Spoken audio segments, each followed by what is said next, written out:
through a kind of case study. Now, I've changed the name of the guy and we're going to call him Chris for now. Now, Chris, when we started working together, he was 43 years old. He had his birthday, 44 now. And we worked together for just over 3 months specifically on getting a protocol in place and improving his symptoms. Then 3 months, so a total of 6 months, like I do with pretty much all of my clients, that we would then get things sustainable so he could go ahead and just really get these things ingrained and make them just a habit, make them automatic.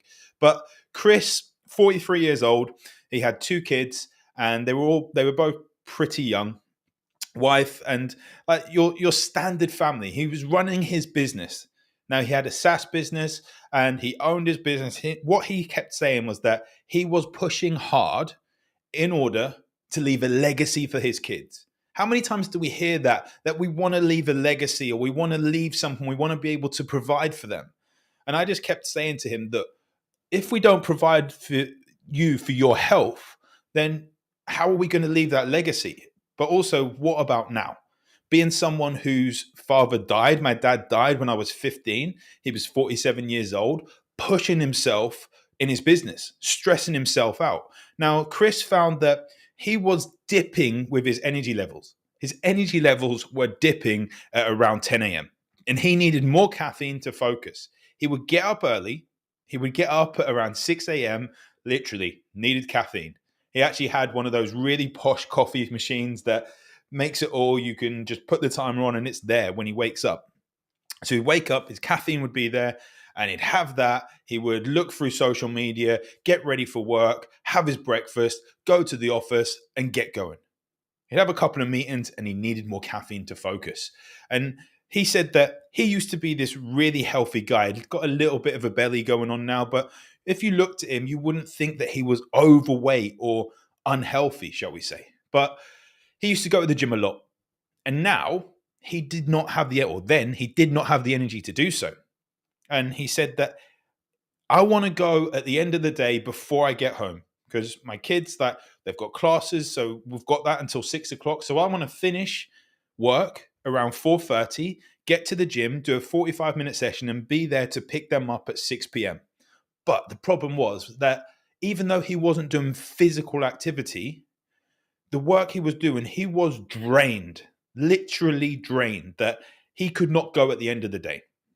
Come 5 p.m., even with an afternoon caffeine hit, he would be physically drained and mentally drained that he could not go to the gym. Now, he heard of these things called nootropics. These nootropics were things that were going to keep his productivity going, keep him really focused, but they stopped working as well. Having more caffeine, more nootropics, more stimulants, and all this time his body just wasn't playing ball. Now, one of the worst things was that he found that he was very reactive, and he was reactive to those that were closest to him. So he would go home and he would be reactive to his wife for no specific reason, looking back at it.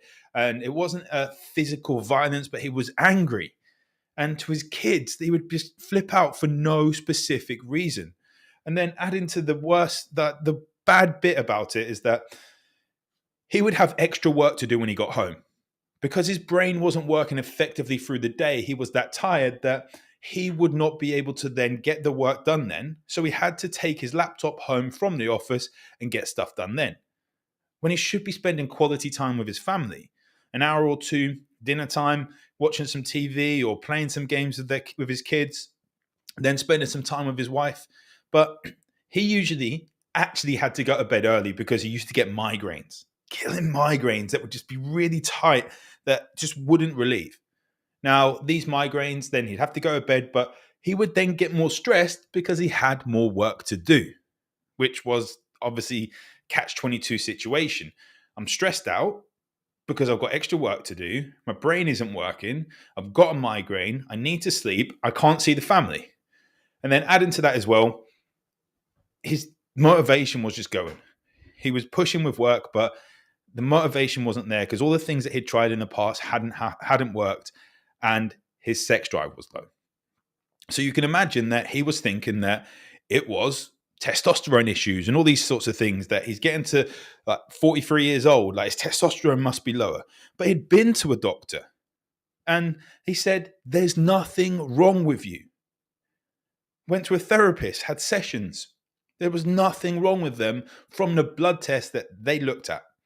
Now, a bit of background with Chris is that he used to play rugby, got knocked out multiple times when he was playing rugby, and used to do quite a few different drugs in his 20s and have quite a bit of alcohol. Doesn't drink now that much, but he's a social drinker. And he used to push himself to the limits. He loved extreme sports. And in his early 30s, he actually got knocked out in Italy when he was skiing, which, again, that's been knocked out multiple times, high levels of stress, building his business, adding the toxins from everything that was going on around him, and add insult to injury. I always ask clients whether they'd been knocked out, hence why we got this background. He cut his head open once and needed a couple of stitches in his forehead because he'd smashed his head on the top of his car when he was getting out of the door, when he was running late for work. Now, he seemed to recover just fine until he had a severe falling out with one of his family members. I'm not going to say who it was or anything like that, because if people know this guy, then they might put 2 and 2 together and get like 12. But he had a severe falling out with one of his family members. And it was after that that he seemed to start declining with his health. He seemed to have reactions to foods that he didn't usually have reactions to. His sleep was severely interrupted. He would wake up 2-3 times during the night to go to the toilet. He would wake up and he would be really, really tired. And then he would get really, really, really bad hangovers, even if he only had one drink. So he'd been to the doctors and they said everything was all good. Testosterone levels were good. Therapist said he was fine. He'd been referred to me from someone who'd got some great results and said, Ollie, look, I do not know what to do. I need to push my business to this next level. I want to be leaving a legacy, but I've tried this, I've tried that, I've tried all these different things. What can I do? Well, the first thing we looked at, and I explained to him, looking at the stress that he'd been through, was a thing called glia cells. Now, these glia cells are immune cells of the brain. Now, the more stress we go through, the more they get activated. And what they do is clear out dead neurons and trash, shall we say. They clear out rubbish that is in the brain. Now, we go through the stress. So he had been playing rugby. He got knocked out a couple of times. He had a lot of drugs and drink. And so that was more stress on the body. Then he got knocked out skiing. Then he smashed his head on the top of the car and needed stitches. Then he had this falling out with a family member. A lot of stresses. Now, that falling out with the family member was literally the straw that broke the camel's back, shall we say. It overactivated these glia cells so they were primed, which they couldn't be switched off. And that is what a lot of people have, why suddenly that these things that used to work don't work now. Now, I explained that to him and he sounded like he felt more relieved. He got some answers just from speaking to me about that. And that wasn't something that the doctors mentioned about or anything like that. He just got some answers. And so what did we do? Well, first off, as with anyone, I don't like to turn to supplements straight away. But I needed to give his brain some breathing space. So we looked at some nutritional protocols, some nutritional supplements to lower his brain inflammation, help oxygen delivery there. I asked him as well, do you get cold hands and feet? Yep, absolutely. Okay. So we knew that he had circulation things going on. So we had to look at how can we reduce inflammation, get his blood flow going, get nutrients delivered to the right place. And then eventually we start working on cellular health as well. So we gave him some nutritional support to give his brain some breathing space, get more oxygen there. And with his nutrition, which wasn't overly bad, shall we say, it's what people would see as a healthy diet. He had his oatmeal in the morning. He had some fruit mid-morning, then with his caffeine. Then lunchtime, I think it was like a wrap or something like that with some chicken or something, just the standard sort of meals that you would get. In the evening, his wife would cook something or he would cook something if he was back first. And not really overly processed food, just the wrong types. Now, this was the next place we looked. So we'd given him his brain some breathing space. We then looked at blood glucose management. So what a lot of people don't see is that one of the biggest things that cause stress on our brain is the nutrition that we put into our body. a high carbohydrate, low protein, low fat diet causes a lot of issues when it comes to blood glucose management.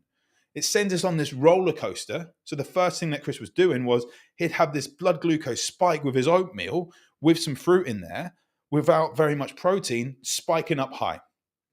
Then as it would get dipped down, what would happen is that the body would then have to release a thing called glucagon.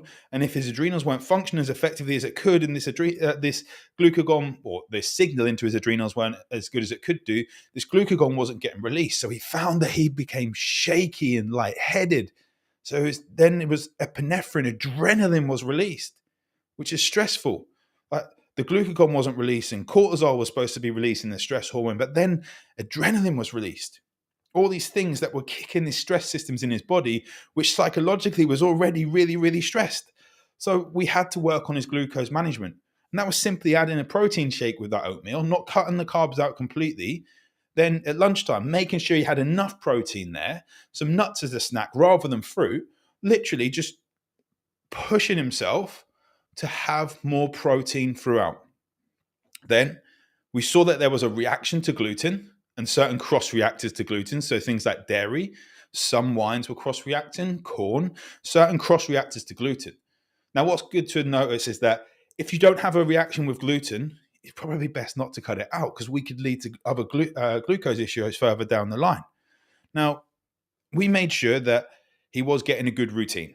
So we made sure that after the month or so, he was able to ease back on the caffeine and he felt pretty okay. We didn't cut completely cold turkey. If we cut cold turkey, then we're pretty certainly going to have some really bad headaches. We didn't want them to happen.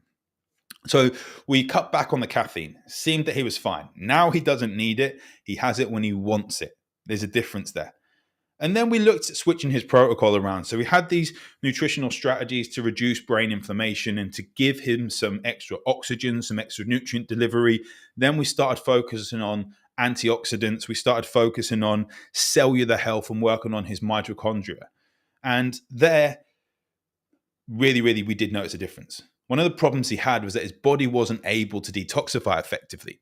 And in doing so, what was happening is when he looked to go through a detox, every January he would say, I'm going to do dry January and I'm going to go veganuary and all these sorts of things.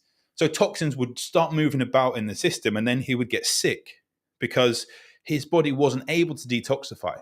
So we added a couple of supplements to help his liver function. Remember back where we had that alcohol and drug side of things? He hadn't done any work on that to help his kidneys function, which in turn helped his adrenals start functioning better. So as a result, even more improvements were seen on his blood glucose management. This is where his brain fog pretty much went, unless he had a poor night where he was up a little later or he'd been traveling and some jet lag. And to be honest, as he mentioned to me before, that jet lag wasn't anywhere near as bad as he was. So we've done this step by step. We started then adding in workouts to allow him to get back to the gym and to really start leveling up, but not smashing it. When people were smashing things, that was when they start to overtrain and they push too hard and then they would go backwards. So we slowly started building him up as his body needed. We didn't add loads of steady state cardio or anything like that, which can be very stressful on the body, which is already stressed out, just like high intensity training can be as well. We started that and we worked on a routine for his morning and evening. And this is one of the biggest things. We had these non-negotiable boundaries that allowed him to say no. We trained him to actually realize that no is a complete sentence. So Chris literally saw a massive, massive difference. This wasn't a 2-3 day fix. Don't let people BS you into thinking that these severe health things that have happened over the 43, now 44 years of Chris's life were changed overnight. No. The first thing he had to do was take responsibility for where he was at and know that he needed to make some changes if he truly wanted to get to where he wanted to be. And then he had to implement them. And this is something which a lot of people struggle with, to take that responsibility and actually implement and commit to that. Chris done that. Chris got some amazing, amazing results. Loved working with Chris. And as a result, his business is going to the next level now. And He now has a plan to get out of that business, to sell it, and to have that legacy left and to spend more time with his kids while they're going through high school, when they go through university, and all these sorts of things. Now, tell me if that's not a super, super powerful thing, that someone who had tried everything, the doctors have said nothing is wrong with him, but actually he's drastically changed his life, sleeps through the night, has an amazing connection with his wife, has a great relationship with his kids, and his business is growing. What more could you want? If you need help with this stuff, drop me a message. And let's make you another success story just like Chris that will allow you to move your health to that next level. Go to ojayhealth.com, or if you want to just get on my emailing list and have a look at my presentation, Is This Burnout? See if you're one of the people that are burning out. Go to www.ojayhealth.com/